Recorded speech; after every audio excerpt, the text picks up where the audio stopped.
Hi, I'm Debbie Mack, and this is the Crime Cafe. Today we have an author that I was lucky enough to meet while I was in Hollywood at the Sisters in Crime Hollywood Conference. And I'm talking about Hollywood, California, not Hollywood, Maryland. And that does actually exist, Hollywood, Maryland. In any case, be that as it may, today's guest is Cheryl Shore, who writes under the name C.L. Shore. But very quickly before we start, I'd like to remind you that we are doing a crowdfunding campaign for the Crime Cafe Stories Project, which includes stories from many of the authors, 13 of them actually, who were guests on this show last season. And the crowdfunding campaign will continue until August 12th. So if you would like to donate to the campaign, I'll put up the link on my website, debbiemack.com. It's under Crime Cafe, and it will also be under the blog post where I have this podcast set up. And feel free to donate there. It's crunch time right now. We only have till August 12th, and I would appreciate any and all support you can give, whether it's even a $1 donation or sending the link to someone you know who likes crime fiction. With that out of the way, I'd like to welcome Cheryl Shore. Hi, Cheryl. It's good to have you on. Hi, it's great to be here. Thanks for asking me. It was my pleasure. I just finished Titania's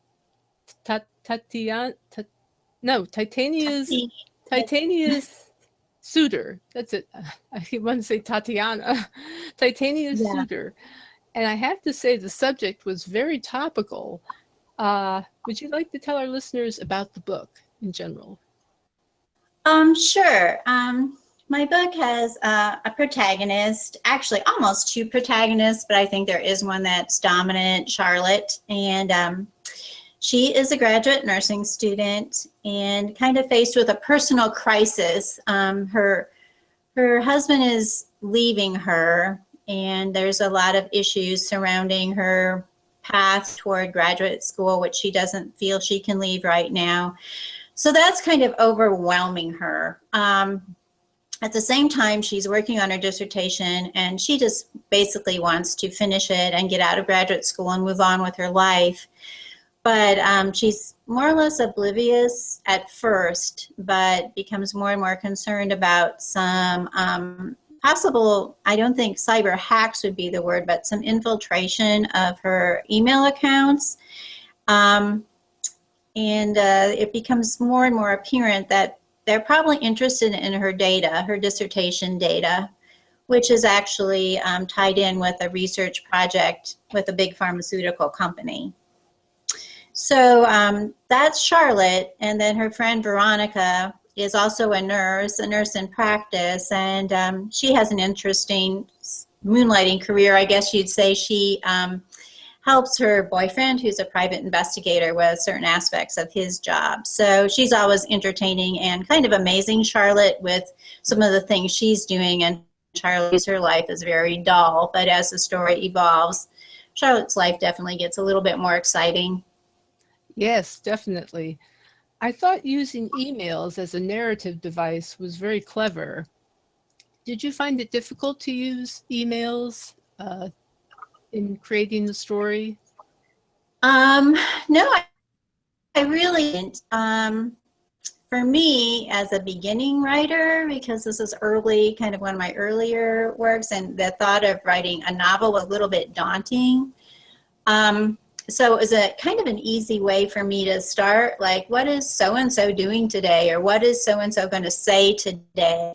So it was almost kind of like a dual journal. I mean, there are more than just the two sources in the email, but Charlotte and Veronica are the dominant ones. So that was relatively easy for me to do. When it came near time to finish and kind of do the nitty-gritty of formatting and things, what was hardest was going back to the headers and subject line, sure that all my dates were right and there weren't any big errors that way. And there was a little bit of fixing to do there, but not as bad as I thought. But I had to go through it with a fine-tooth comb. I can imagine. Did you keep track of it on a calendar?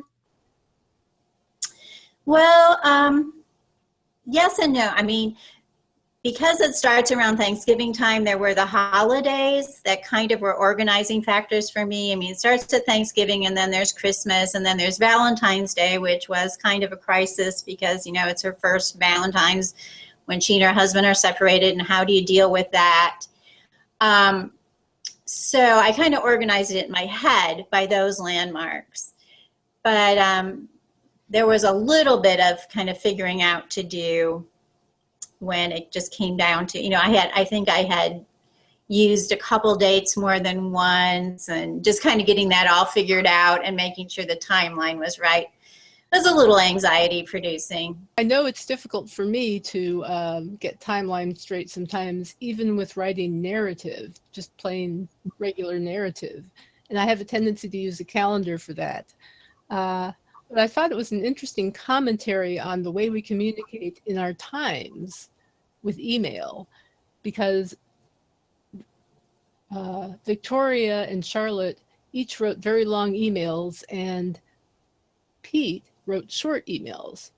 And there was kind of a difference in the way they communicated. Like, he would come across very no nonsense and like, okay, I'll see you then. You know what I mean? Mm-hmm. And sometimes an email really doesn't express everything. So it always left me wondering, what are people really thinking as they're writing these things? So for me, at any rate, as a reader, I had that experience. Did you intend that at all? Well, yeah, I think so. I mean, the Pete relationship was difficult, and he certainly did not articulate that many of his feelings through his emails, that's for sure. So all you know about how he and Charlotte are dealing with the separation and what's going to happen to our marriage is through Charlotte's account to Victoria. And I apologize, I said Veronica before because that was my working name for a while, but then we went with Victoria in the final version.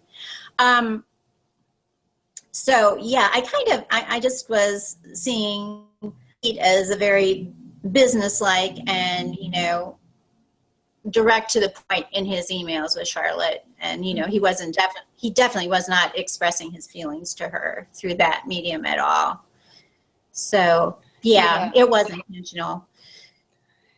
And another thing about the story was interesting was you're touching on the subject of online stalking. Right. Without going into details. Yeah.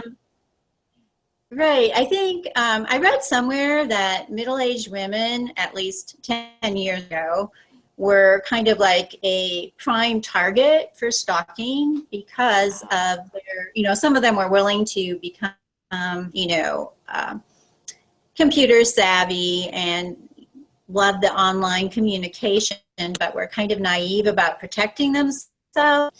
So that was kind of one element I was thinking of at the time. You know, personally, I noticed at the time I went from being a graduate student myself, because I finished my last degree relatively late in life, and then I went directly to being faculty at the same institute to finish my degree.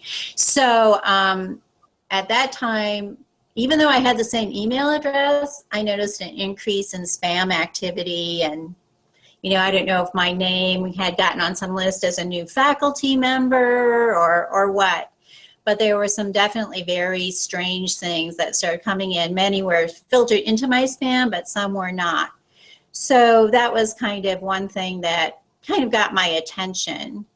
And then there was another, I don't know if you could call it a trend, because I was really only aware of one incident, but I'm sure there's a larger phenomenon going on where a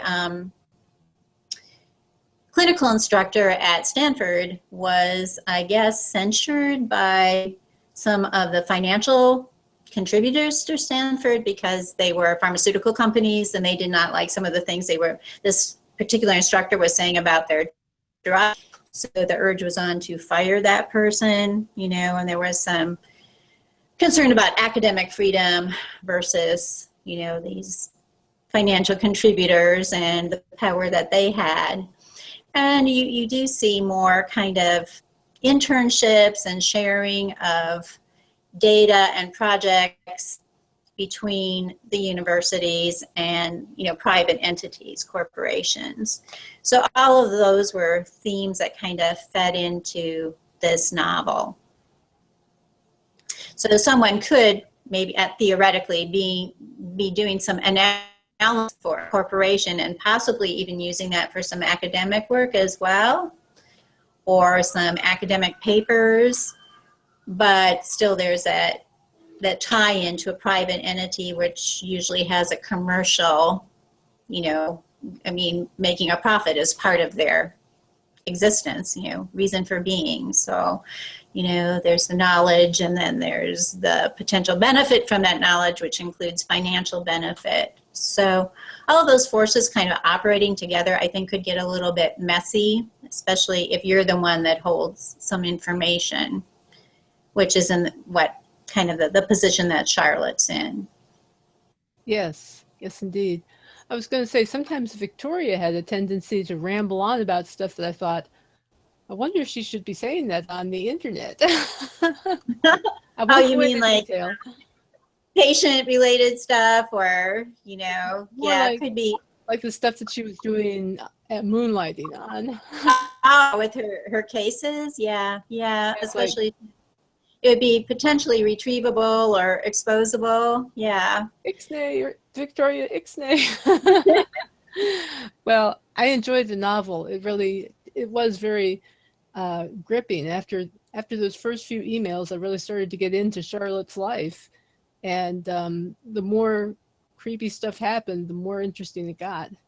So, Thank you for that. Well done. You also have another book called Seeker of Truth, which is no longer, I take it, in print. But right. You can still buy it from secondhand type sources, I guess. I have the rights back to it right now, and I'm considering some revision of it. I also have a work in progress, and that work in progress, which hopefully is almost done, the last section is supposed to go through my critique group soon, was always conceived to be the prequel to Seeker of Truth. Seeker of Truth has a nun protagonist, but she's fairly young, and she's a widow. She's a police detective's widow. And so in the work I'm doing now, I'm actually bringing her husband back. It's the prequel, so her husband's still alive, and they're working together on a case. So I'm hoping to find an agent and or publisher for that book, and then when that happens, I'll kind of decide, do I want to keep Secret of Truth as the sequel, or do I want to just let it be its own independent thing? Because I think it could really go either way. And I definitely have a book in mind for in the middle, regardless, where Mark, the husband, is still alive, and he and Sister Lucy in Seeker of Truth, who's actually Sarah in the prequel, will work together on one more case. So that's interesting. It sounds like you've got a series in the works there. I could, yeah. So I'm hoping to sell someone on this current book, which my working title is Maiden Murders, and if I get someone interested in that, then I'll kind of pursue the idea of doing a series, and Secret of Truth could end up being the last in the series, or it could continue with Sister Lucy as a protagonist. Interesting. So you've got some options there. That's cool. Right. And I saw on your blog that you've done some traveling, including going to Ireland. I went to Dublin a few years back and thought it was just a lovely city and would love to go back to Ireland and see more. Tell us about your experiences in Ireland and whether you think you'll ever write an Irish mystery. I would love to. For one reason, I'd love a reason to go back. I don't know, Ireland is just fascinating. I love going to different countries and learning about different cultures. And my current work in progress, Maiden Murders, has some, it has what I call a prehistoric mystery I don't know if that's the right word, best word, and a contemporary mystery. But the prehistoric part involves a Native American culture that existed in Western Illinois 1,000 years ago. So I really enjoyed learning about that. And then when you go to Ireland and you realize how far back their history goes, and they take you to places that have been around since 800 AD and 400 AD. And for those of you who saw the very end of the latest Star Wars movie where they were on that island, I just thought that has to be either Ireland or Iceland. And it was Ireland. I really tried to go there. I just couldn't swing it because everybody's trying to go there. And it's not an easy place to dock a boat. But yeah, the fact that their history goes back so long. So there were a couple things that really intrigued me, but one, and I don't know if you saw these while you were there, were the bog bodies that were in the Archaeological Museum. I didn't. Oh, wow. So if you go back to Dublin, you have to go there and see them. But they are semi-preserved. I mean, they are preserved, really, bodies, and I can't remember again. I mean, they are more than 1,000 years old, and some of them are on display in the museum. And some are whole bodies and some are just portions of bodies, which I think the thought is that these were people that were kind of thrown into the bog in pieces, the ones that are not whole. But it's amazing how well preserved the bodies or parts of the bodies are. And in some of these bogs, they also found caches of butter, which to me lets me know how long dairy farming has been going on in Ireland, just for a long, long time. So I'd love to learn more about, you know, the ancient cultures of Ireland and possibly do a mystery around that. Because, I mean, those bog bodies, they were just fascinating. And, you know, there's a story there. I don't know, it would take some research. So I would love that reason to go back. But the country itself is just beautiful. And while we were there, going back to the Star Wars, they were actually filming the next Star Wars movie near the Dingle Peninsula. And we were trying to find them. We couldn't actually find their set, but you could tell you were near because there would be signs in the little villages letting you know that. And so they were going to film there because they said they love the natural beauty, and then also up in Donegal, which was a place we didn't get to, which would be another place to go back just to see the other additional places. But there's just so much natural beauty there. And it's just a film lover's paradise, I would think. I'm not a romance fan, but a couple of tour guides said, oh, you have to watch Leap Year, which is a rom-com type of movie. So I did when I got back, and it was kind of like reliving my vacation. I just thought, my goodness, they had the best sets in the world. All they had to do was wait for a sunny day, because really they did very little. I mean, we went to probably 5 or 6 places, including there's a bridge on Dublin that you might recognize there. So even if you're not a big romantic comedy fan, I would recommend seeing that if you really kind of fell in love with Dublin or Ireland. But I certainly did. There's just so much there. So I would highly recommend it. I would definitely love to go back, not only to see the scenery, but to see Dublin again. And there's an author who's going to be on the show who's in Ireland. If you ever want an introduction, I'll Okay. tweet you guys together or something on Right. on Twitter.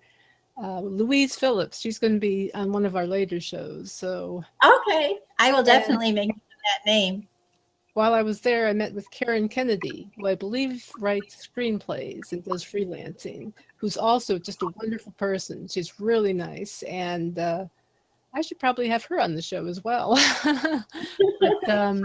But Louise is so cool, and her story is very interesting. She does actually, it's interesting. She is somewhat related to the health professions in that her protagonist is a psychological profiler of serial Oh, that killers. sounds very, Yes. that sounds very interesting. I definitely want to look her up. Yeah, I was going to Because say you that's the should. contemporary part of my current work in progress. Is like it's a contemporary chase for a serial killer, and then this ancient mystery comes into it, and the two actually kind of merge, even though that sounds kind of crazy.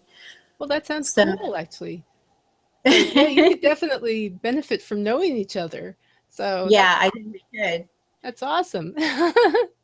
So in any case, I'm going to have to wrap up in a few minutes, but has your background in healthcare influenced your writing? I'd say the answer is yes.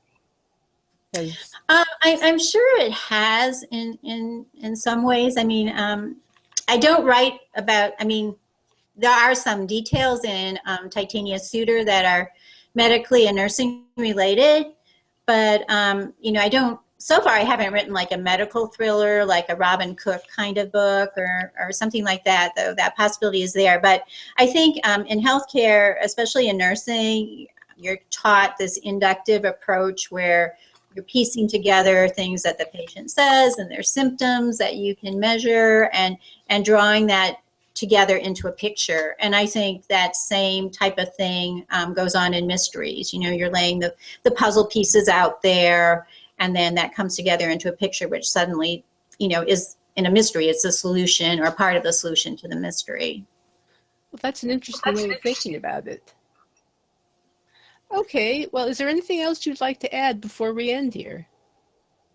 No, I can't think of anything other than thank you for those names, and just thank you for thank you for this opportunity. It's been a lot of fun. Same here. I've enjoyed talking to you, and my hair is all a mess now. But I think you look great. well, thank you very much. And I'll just end here by reminding you that we have a crowdfunding campaign going on, and you can find the link here on the video that I'm putting up, as well as if you're listening on the podcast on my website, www.debbiemack.com. And if you can make a donation before August 12th, I'd really appreciate it. So thanks again, Cheryl, for being on. And it was a pleasure talking to you. And I'll see everyone else in 2 weeks. Correction, the deadline is actually August 9th.